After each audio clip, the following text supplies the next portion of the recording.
کہ تعلیم علم نہیں، کیونکہ علم آرزوئے قرب حسن کا دوسرا نام ہے، علم عرفان و آگہی ہے، علم معلوم کی نفی ہے، علم چاک پیرہن ہستی ہے، علم قرب جلوہ جانا ہے، علم منکسر المزاج ہے، علم اپنی لا علمی کا تعین و تیقن ہے، علم مخلوق سے خالق یا خالق سے مخلوق کی پہچان کا ذریعہ ہے، سبحان اللہ، علم قوت تسلیم کا نام ہے، علم یادداشت کا محتاج نہیں، علم کتب خانوں سے دستبردار ہونے کا نام ہے، علم تحریر کا نام نہیں، تقریر نہیں، نگاہ کا نام ہے، علم آئین عمل ہے، اگر محروم عمل ہے تو خواب ہے بے تعبیر، علم ہماری فطرت کی حدود و قیود میں موجود رہ کر مطمئن اور اطمینان بخش ہے ورنہ باعث اندیشہ، علم مباحثوں سے احتراز کا نام ہے، علم تعلق سے ہے اور تعلق کے لیے ہے، واہ واہ، علم اس وقت تک حاصل نہیں ہوتا جب تک کوئی عطا کرنے والا نہ ہو، سبحان اللہ، علم اظہار جذبات سے ہے لہٰذا بے تعلق نہیں ہو سکتا،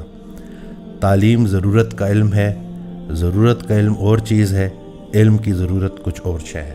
سبحان اللہ، سبحان اللہ۔ اب اس سے آگے کیا بات کریں، اب بتائیں، آپ کو سب کچھ تو بیان فرما دیا ہے، الحمدللہ۔ یہ علم عمل کی جو ہے نا جی کہانی بڑی پرانی چلتی آ رہی ہے۔ ایک چیز میں نے پرسنلی آبزرو کی ہے کہ کچھ لوگ ہیں جو صرف علم پہ فوکس کرتے ہیں، عمل پہ نہیں، اور کچھ ہیں جو صرف عمل پہ فوکس کرتے ہیں اور علم کو کچھ نہیں سمجھتے پریکٹیکلی۔ جیسے کوئی لوگ ہیں نا، کوئی کہتے ہیں ڈگری ہوتی ہے، کوئی کہتے ہیں ڈگری کیا معنی رکھتی ہے، ہمارا تجربہ، ہمارا عمل ہی سارا کچھ ہے۔ غور کریں نا تو جو صرف علم کو فوکس کرتے ہیں نا اور عمل سے عاری ہوتے ہیں، وہ اس لیے ہوتے ہیں کہ وہ مخلوق خدا میں ذرا اپنی پہچان الگ سے چاہتے ہیں، ان میں نمایاں ہونے کی خواہش، مخلوق خدا کے اندر رہتے ہوئے ان میں نمایاں ہونے کی جو خواہش ہے وہ صرف علم تک محدود رکھتی ہے۔ اور جو لوگ صرف عمل پہ فوکس کرتے ہیں اور علم کو نگیٹ کرتے ہیں، وہ بیسیکلی اس پورے طبقے سے جیلس بھی ہیں اور ایک انا پرستی کے اندر بھی گھسے ہوئے ہیں کہ ہم نہیں چونکہ وہ حاصل نہیں کر سکے یا شوق نہیں بن سکا، تو انہوں نے کہا جو ہم نے پریکٹیکل کر لیا بس یہی ہے۔ حالانکہ بڑا کنفیوژن ہے، یہ دو چیزیں ہیں لیکن یہ ایک ہی چیز ہے، علم بھی اور عمل بھی۔ اسپیلنگ ذرا اردو کے چیک کر لینا تو دونوں میں بالکل ایک جیسے عین لام میم، بس یہ ہے کہانی ساری بیچ میں، ایک کو علم کر دیا گیا، ایک کو عمل کر دیا گیا، علیحدہ علیحدہ نہیں ہے یہ، کیونکہ علیحدہ کا مفہوم مجھے سمجھ میں نہیں آتا کہ یہ علیحدہ ہونے سے اس کا مفہوم بنے گا کیا۔ علم کی جہاں پہ بات آتی ہے نا تو وہ باب اللہ شاہ صاحب نے کہا کہ علم بس کریوں یار اکو الف تیرے درکار۔ اب وہ علم سے حاصل کرنے کے بعد باب اللہ شاہ صاحب بڑے پڑھے لکھے انسان تھے، پورا ان کے پاس عالم کا تھی، سرٹیفکیشن بھی تھی اور جانتے بھی تھے، اور عربی فارسی پہ بڑا عبور تھا ان کا، لیکن کہا کہ علم بس کری ہو یار اکو الف تیرے درکار، یا اللہ بس تو ہی چاہیے اور ہمیں کوئی کچھ نہیں چاہیے۔ سبحان اللہ۔ تو یہ دو شعبے انسان ساتھ ساتھ لے کے چل رہا ہوتا ہے۔ اگر علم ہے اور عمل نہیں ہے تو بھی جہالت، عمل ہے اور علم نہیں ہے تو بھی جہالت، یعنی کہ ان کے کمبینیشن ہی آپ کو کوئی چیز بنا سکتا ہے، ورنہ یہ دونوں اپنی اپنی جگہ کے اندر جو ہے نا وہ پھنسے میں بہت زبردست۔ مثال دیتے ہیں جیسے کہ جی آپ کو پتہ ہونا چاہیے کہ یہ نماز ہے، اس سے پہلے آپ کو طہارت کا پتہ ہونا چاہیے، آپ کو وضو کا پتہ ہونا چاہیے، آپ کو قبلہ کا پتہ ہونا چاہیے، آپ کو نماز کے ارکان آنے چاہیے، آپ کو نماز عربی میں آنی چاہیے۔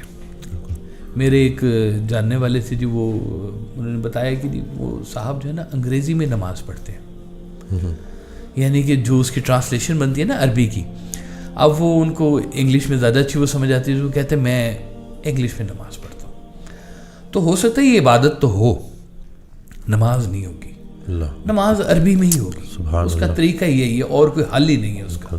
آپ کو عربی میں ہی یاد کرنی پڑے گی، عربی میں ہی اس کو پڑھنا پڑے گا. سبحان اللہ. ترجمہ آنا بہت اچھی بات ہے، انگلش میں کریں، اردو میں کریں، آپ کو ساتھ ساتھ سمجھ آ رہی ہے کہ جو آپ پڑھ رہے ہیں وہ کیا ہے. اہدنا الصراط المستقیم کیا ہے، اور یہ سجدے میں جب جاتے ہیں تو کیا بات ہے، اور جب اتحیات میں بیٹھتے ہیں تو کیا بات. تو یہ جب تک وہ پورا علم موجود نہیں ہوگا آپ کا عمل مکمل آگے نہیں ہو سکتا. اور اگر خالی عملی کیے جا رہے ہیں اور پتہ نہیں کہ کرنا کیا ہے تو وہ بھی بہت بڑی جہالت ہے. یعنی کہ وہ والا عمل بھی فاسق بن جاتا ہے جس کے پیچھے علم کی سپورٹ نہ کڑی ہوئی ہو. بالکل. تو یہ دونوں چیزیں آپس میں بڑی کنیکٹڈ ہیں. وہ سرکار ایک شعر اکثر پڑھا کرتے تھے کہ معلوم ہے اتنا کہ ہمیں کچھ نہیں معلوم. واہ سبحان. جانا ہے کیا جانے گا جو جان گیا ہے. واہ واہ واہ واہ واہ واہ سبحان. تو وہ تو معلوم کی نفی کرتے جا رہے ہیں اللہ کہ یہ ساری کی ساری کہانی جو ہے نا یہ عمل کرنے والا جی وہ صبح چلا ہوں شام چلا ہوں بن سوچے انجام چلا ہوں وہ چلتا جا رہا ہے. تو عمل کے لیے درست راہ کا تعین ہونا بہت ضروری ہے. عمل تو چور بھی کرتا ہے، درویش بھی کرتا ہے. اب دونوں کے عمل میں بڑا فرق ہے. وہ عمل جس کا تعین نیکی کا نہیں ہے وہ عمل جو ہے نا جی آپ کو گمراہ کرے گا. ایک سرکار دو عالم صلی اللہ علیہ وسلم کی ایک حدیث مبارکہ ہے، ایک دعا ہے آپ کی، بہت ہی خوبصورت دعا ہے کہ یا اللہ میں تجھ سے مانگتا ہوں علم نافع. سبحان اللہ. میں تجھ سے مانگتا ہوں طیب رزق، پاک رزق مانگتا ہوں. اور میں تجھ سے عمل صالح مانگتا ہوں، وہ والا عمل مانگتا ہوں جو تیری بارگاہ میں قبول ہو. سبحان اللہ. پورا مفہوم ہے یہ ہماری اس ڈسکشن کا کہ کیا سرکار دو عالم نے دعا فرمائی کہ مجھے طیب رزق دے، علم نافع دے جس سے لوگوں کو نفع ہو، اور عمل صالح دے جس سے جو تیری راہ میں عمل قبول ہو وہ عمل ہے. باقی کیا عمل لیے پھرتے ہیں ہم، ہے نا جی. جے میں ویکھاں عملہ ولے تے کچھ نہیں میرے پلے، جے ویکھاں تیری رحمت ولے تے بلے بلے. واہ واہ واہ. عمل کا تو انحصار جو ہے نا جی، خالی عمل کا انحصار تو سرکار ویسے فرمایا کرتے تھے کہ عمل پہ انحصار مت کرو، اس کی فضل پہ انحصار کرو. سبحان اللہ. عمل کرنے والے تو بڑا بڑا کچھ کرتے رہے ہیں جی، عملیات تک کرتے رہے عمل کرنے والے، لیکن کئی چیزیں ایسی ہیں جو عمل کے دائرے میں آتی نہیں ہیں، وہ بے عمل ہی مل گئی ہوئی ہیں. پھول کو خوشبو مل گئی بغیر عمل کیے، کانٹے کا کیا قصور ہے. مل گئی اس کو خوشبو، مل گئی خوبصورت چہرہ اللہ تعالیٰ کی عطا ہے، بغیر کوئی عمل کیے تمہیں مل گیا. اللہ اکبر. بالکل. ایک حسین کسی کو آواز مل گئی، ساز مل گیا، سوز مل گیا، تو اب یہ اللہ تعالیٰ کی عطا ہے، فضل ہے. تو یہ جو فضل کے متلاشی لوگ ہیں نا ان کا عمل پھر کچھ اور معنی رکھتا ہے. اور جو علم کو لے کے چل رہے ہیں وہ جب علم کو لے کے چلتے ہیں نا تو دیکھیں علم کا ہمارا مفہوم کیا بنتا ہے کہ ہم لوگ کتابوں سے علم حاصل کرتے ہیں. ہم نے کتاب پڑھی، کتاب سے متاثر ہوئے، اور متاثر ہونے کے بعد اس کا کچھ حصہ ہماری زندگی میں داخل ہو گیا، ہم نے اس کو عمل کے اوپر چلانا شروع کر دیا. کتاب سے فرق ہو رہی ہے اس لیے کہ ان کا مفہوم پیچھے کا فرق ہو رہا ہے. ہر بندہ جو کتاب لکھ رہا ہے، اب دیکھیں کتاب کسی نے لکھی، اس نے کہیں سے پڑھا تھا کچھ، اس میں کچھ اپنا تجربہ ڈالے کتاب لکھ لی. اس سے پہلے بھی کسی نے ایسے ہی کیا، اس سے پہلے بھی کسی نے ایسے کیا. لیکن سرکار فرماتے ہیں کہ جو زمانے کے معلم ہوتے ہیں وہ زمانے کے مکتب سے تعلیم نہیں حاصل کرتے، وہ رحمان سے تعلیم حاصل کرتے ہیں. سبحان اللہ. واہ. اور ایک جگہ بڑی خوبصورت بات تھی کہ جو تمہیں علم ہے اس پر عمل کرنا شروع کر دو. جو علم ہے اس پہ عمل کرنا شروع کر دو، مالک تمہیں وہ علم بھی عطا کر دے گا جس کا تمہیں نہیں پتا. اللہ اکبر. سبحان اللہ. یعنی کہ اتنا ضروری کہا گیا ہے کہ علم کو لے کے آؤ، عمل کے دائرے میں لے کے آؤ. امام غزالی بڑی خوبصورت اس کے بارے میں ایک بات فرماتے ہیں. آپ کہتے ہیں کہ انسان جو جاہل ہے وہ مردہ ہے، جو علم والا ہے وہ کچھ بچت میں ہے لیکن خطرے میں ہے، کیونکہ علم والا ابھی عمل والا نہیں بنا۔ اچھا، جو اب عمل والا بن گیا ہے، علم حاصل کرنے کے بعد عمل والا بن گیا ہے، یہ بھی کوئی بہت زیادہ محفوظ نہیں ہے۔ یہ اس کو چاہیے محفوظ ہونے کے لیے عجز و انکساری، سبحان اللہ، یعنی کہ عمل کے بعد بھی متلاشی اس کے فضل کا رہنا۔ سبحان اللہ، یہ عجز و انکساری یا ادب کہہ لیں جس کو، کہ اگر یہ سارا کچھ کر رہے ہیں، آپ کے پاس علم بھی آ گیا، آپ کے پاس عمل بھی آ گیا، اس کے باوجود بھی گارنٹی کوئی نہیں ہے۔ بالکل صحیح، اس کے بعد بھی گارنٹی کس چیز کی ہے؟ اس کے فضل کی۔ وہ قبول کرے تو عمل، ورنہ کیا عمل، ورنہ تو بات درمیان میں ادھوری کی ادھوری ہے۔ وہ کہتا ہے نماز پڑھو، پھر کہتا ہے میں نمازیں ان کی منہ پہ دے ماروں گا۔ وہ جو کچھ لوگ ایسے بھی کہا اللہ تعالیٰ نے کہ وہ ان کے بھی اعمال سارے کے سارے ضائع ہو گئے۔ حبطت اعمالہم، جس نے سرکار دو عالم صلی اللہ علیہ وسلم کی آواز سے اپنی آواز کو بلند کیا، اس کے تمام اعمال ضائع ہو جائیں گے اور اس کو پتہ بھی نہیں چلے گا۔ اللہ اکبر۔ حضرت کا فکرہ یاد آ گیا کہ بعض اوقات عبادت اتنی مقبول نہیں ہوتی جتنی ندامت مقبول ہو جاتی ہے۔ اللہ سبحان اللہ، سبحان اللہ۔ تو ایک اور بات آپ کہا کرتے تھے، اس میں بڑی خوبصورت آپ کہتے تھے کہ اپنے آنسوؤں کو دن کی روشنی سے بچا کے رات کی تاریکی میں لے کے جاؤ اور اپنے رب کے حضور پیش کرو۔ یہ وہ مقام ہے جہاں پہ تمہیں علم عطا ہوتا ہے۔ سبحان اللہ، واہ سبحان اللہ۔ رات کی تاریکی میں کہ آپ ہیں اور رب کی ذات ہے، اور آپ نے اپنے آنسوؤں کا نذرانہ پیش کیا ہے۔ آنسو کس نے دیے؟ دنیا نے دیے آپ کو۔ تو دنیا کے آنسو کا دنیا کے سامنے نہیں کرنا، اپنے مالک کے حضور پیش ہو یہ جاؤ، قافلہ لے جاؤ نصف شب تک، نصف شب تک، اور پھر اس کے بعد وہ مالک کے حضور پیش کر دو۔ آسمان فکر سے تارے گرے، آنکھ برسی اور انگارے گرے۔ واہ واہ واہ، سبحان اللہ جی۔ کہتے ہیں یہ کہ انہی اشکوں کو بنا جاتی ہیں گوہر راتیں، کہ یہ جو اشک ہے یہ آپ کی راتوں کو گوہر بناتے ہیں۔ سبحان اللہ۔ وہ سرکار نے کہانی بھی ایک سنائی تھی کہ وہ جو تھا ایک عطر بنانے والا ہے، وہ ساری زندگی جڑی بوٹیوں سے وہ کٹھا کرتا تھا، رس کٹھا کرتا رہا، اور وہ جب بڑی محنت کے بعد جواہر العقاقیر اس نے اکٹھے کر لیے تو لے کے اپنے گرو کے پاس چل رہا تھا تو ٹھوکر لگی اور اتنے سالوں کی محنت وہ زمین کے اوپر ٹھاک گر گئی اور اس نے رونا دھونا شروع کیا۔ گرو آ گیا، گرو نے کہا بھائی کیا ہو گیا؟ اس نے کہا تھی اتنے سالوں کی میری محنت، اتنا میرا عمل سارے کا سارا ضائع ہو گیا، اب نہ وہ عمر رہی، نہ وہ آنکھیں رہی، نہ وہ ہمت رہی، تو اب میں کیسے دوبارہ اکٹھے کروں گا؟ تو گرو ہنسی جا رہا ہے اور چیلا روئی جا رہا ہے۔ تو انہوں نے کہا آپ کیوں ہنس رہے ہیں؟ انہوں نے کہا تو سمجھتا تیرا نقصان ہو گیا؟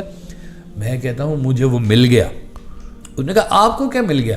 ان کے مجھے مل گئے تیرے آنسو، انہی آنسوؤں سے جڑی بوٹیوں میں رس پیدا ہوتا ہے۔ سبحان اللہ، واہ واہ واہ، اللہ اکبر۔ تو خالی نہ علم کامل ہے نہ خالی عمل کامل ہے جب تک اس کا فضل بیچ میں شامل نہیں نہ ہوگا۔ اب دیکھیں اللہ تعالیٰ نے، وہ تو خود کتابیں لکھنے والا ہے، اللہ تعالیٰ ہے، اللہ تعالیٰ نے کتنی ساری کتابیں لکھی۔ اب کہتے ہیں کہ جب تک آپ کا تزکیہ نہ ہو آپ اس کتاب سے ہدایت نہیں لے سکتے۔ بے شک ہدایت کس کو ملے گی؟ متقی کو ملے گی ہدایت۔ وہ شرط لگا دی ہے ساتھ، ہدی للمتقی کر دیا ہے، ہدایت ملے گی متقی کو، یعنی کہ جس کا تزکیہ ہوا ہے وہ ملے گا۔ اب زمانے کے تمام قوانین اللہ تعالیٰ نے کتاب میں نازل فرما دیے۔ اب یہ سارے قوانین جو ہیں اس وقت تک پریکٹیکل شیپ میں نہیں آتے جب تک آپ کا صاحب کتاب سے تعلق نہیں بنتا۔ صاحب کتاب کون ہے؟ اللہ تعالیٰ خود ہے۔ یعنی کہ کتاب سے اس کے لکھنے والے کے ساتھ جو تعلق بنتا ہے، فضل اور ساری ہدایت اس کے بیچ میں چھپی ہوئی ہے۔ اب مسجد ہے اور مسجد کے باہر بھی ہے، برابر نہیں ہے، عمل برابر نہیں ہے۔ مسجد کے اندر کا عمل اور ہو رہا ہے، باہر کا عمل اور ہو رہا ہے، کہانی کہاں سے سدھرے گی ساری کی ساری؟ تو عمل کرنے والے جو لوگ ہیں وہ سب سے پہلے یہ دیکھتے ہیں کہ ایسے عمل کی اللہ تعالیٰ ہمیں توفیق عطا فرما جو تیری بارگاہ میں منظور و مقبول ہو۔ شہرت کے لیے کام کر رہے ہیں لوگ یہاں پر، پیسے کے لیے کام کر رہے ہیں یہاں پہ لوگ, عمل کے جو دفتر چل رہے ہیں جی, 9 to 5 جاب چل رہی ہے, سارا کچھ چل رہا ہے, اور ان سارے جھمیلوں کے بیچ میں ان کو یہ سمجھ نہیں آ رہی ہے کہ ہم نے اب کرنا کیا ہے. آگے دنیا میں ڈگری لے لی ہم نے, نوکری ہمیں مل گئی, اور ہم نے صبح و شام کرتے جا رہے ہیں, دفتر آ رہے ہیں, پیسے آ رہے ہیں جا رہے ہیں, اور زندگی گزارنے کا وقت نہیں ہے کسی کے پاس. زندگی جیسے سرکار فرماتے تھے نا کہ وہ ایسا نہ ہو کہ تم لائبریری میں بیٹھے رہ جاؤ اور زندگی باہر سے گزر جائے. تو باہر نکلو. جس مالک نے تمہیں یہ علم عطا فرمایا ہے اس مالک نے تمہیں آنکھیں دی ہیں, اور ان آنکھوں کے لیے نظارے پیدا فرمائے ہیں, اور علم ان نظاروں میں چھپا ہوا ہے جو تم نے کتاب سے پڑھا ہے, لیکن یہ علم مکمل نہیں ہے چونکہ تم نے ابھی تک اس کو ایکسپیرینس نہیں کیا ہے. تو نکلو باہر وہاں سے کہ اب جاؤ. کہتے ہیں شیکسپیئر کتنا تیسری جماعت میں بھاگ گیا تھا جی, اور وہ نوکری کر لی جا کے اس نے, وہ ایک فرم کے اندر جہاں پہ وہ پردہ اٹھانے گرانے کا اس کا کام تھا, چھوٹا جو تھا جیسے ہے. اور 36-33 اس نے ایپیسوڈس لکھے ہیں, اور کہتے ہیں کہ دنیا کا کوئی کریکٹر ایسا نہیں بچا جو ان ڈراموں میں یوز نہ ہوا ہو. یعنی کہ انسانیت کے اندر جتنے بھی کریکٹرز بن سکتے ہیں اس کے ان 36 ایپیسوڈز کے بیچ میں وہ موجود ہیں. اس نے کہاں سے علم لیا؟ وہ تو اسکول بھی نہیں گیا. لیکن واردات ایسی ہے کہ آج تک ہمارے ایم اے انگلش نہیں پورا ہوتا شیکسپیئر نہ پڑھا ہو تو, بلکہ کئی صوفیہ کرام شیکسپیئر کا حوالہ دیتے ہیں, پڑھا ہے انہوں نے شیکسپیئر کو. اور وہ پھر سقراط ہے, کہتے ہیں کہ سقراط جیسا عمل بھی کر لو, سارا کچھ بھی کر لو, تب بھی تم سقراط نہیں بن سکتے. آپ تم سارا عمل شیکسپیئر والا بھی کر لو اور غالب والا بھی کر لو, تب بھی یہ دونوں پلیسز تمہیں نہیں مل سکتے. آپ اگر کوئی عمل کرنا ہے نا تو وہ عمل کرو جس سے تمہیں تمہاری شناخت ملے. سبحان اللہ. تم کیوں آئے ہو یہاں پہ, تمہارا مصرف کیا ہے؟ غالب تو آ گیا, سب آ گئے, بڑے بڑے لوگ آ گئے ہیں جی. سرکار ویسا فرماتے تھے کہ جیسی نعت غالب نے لکھی ہے وہ نعت بھی کمال ہی ہے, کہ غالب ثنائے خواجہ بجزداں گذاشتم ای ذات پاک مرتبہ دانے محمد است. کہ غالب کہتے ہیں کہ ہم نے کیا مالک تیری ثنا کرنی ہے سرکار دو عالم کی, وہ اللہ ہی ہے جو ثنا کر سکتا ہے, ہم نہیں ثنا کر سکتے. ہماری تو چھوٹی سی بساط ہے, چھوٹی سی عقل ہے ہماری, ہم سرکار دو عالم صلی اللہ علیہ وسلم کی کیا تعریف کرے گا؟ تو ہی کر, تو ہی جانتا ہے. تو یہ بھی نعت کا ایک بڑا انداز غالب کے ذمہ آیا ہے بھائی جی, اس کے حصے میں آیا ہے. اب وہ غالب جیسا عمل کر بھی لو تو بھی غالب نہیں بن سکتے.